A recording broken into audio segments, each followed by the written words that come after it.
Maithili express की शानदार प्रस्तुति।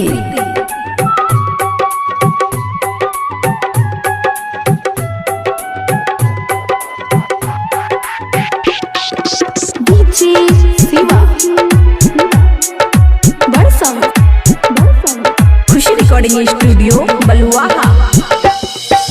सासु है बउआ हमरे दुलरुआ, हमहू जितिया करबैना।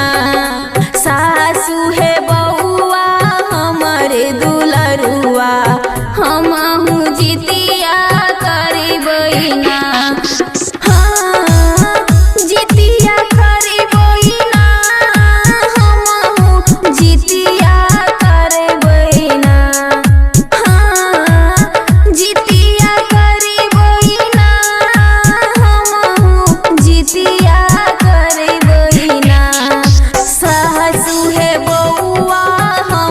दुलरुआ हमहू जितिया करबैना।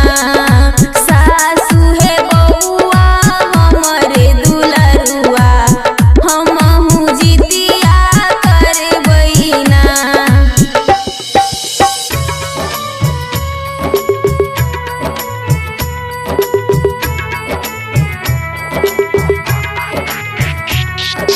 डीजे सनी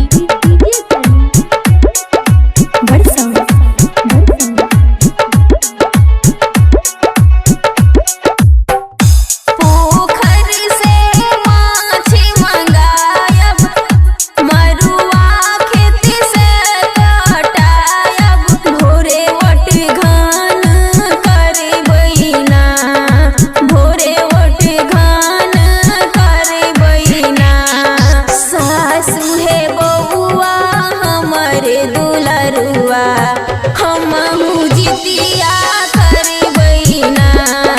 सासु है बउआ हमरे दुलरुआ, हमहू जितिया करबैना।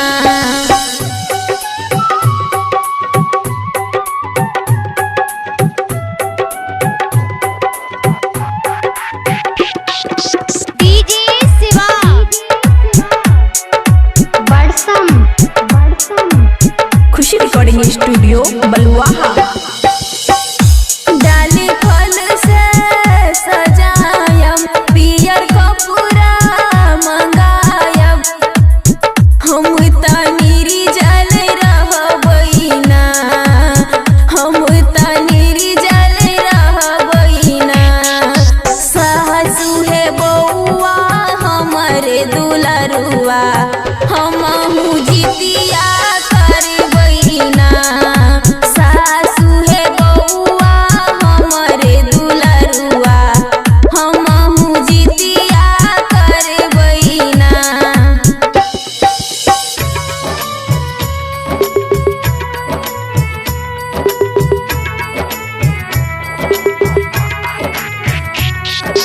डीजे सनी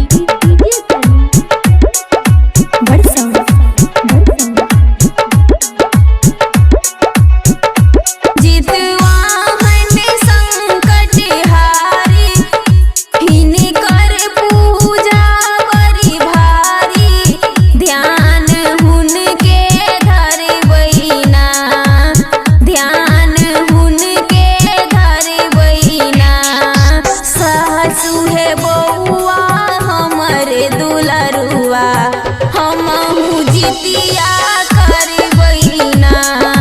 सासु है बउआ हमरे दुलरुआ, हमहू जितिया करबैना। हाँ जितिया करबैना, हमहू जितिया करबैना। सासु है बउआ हमरे दुलरुआ, हमहू जितिया करबैना। सासु है बउआ हमरे दुलरुआ, हमहू जितिया करबैना। खुशी रिकॉर्डिंग स्टूडियो बलुआहा।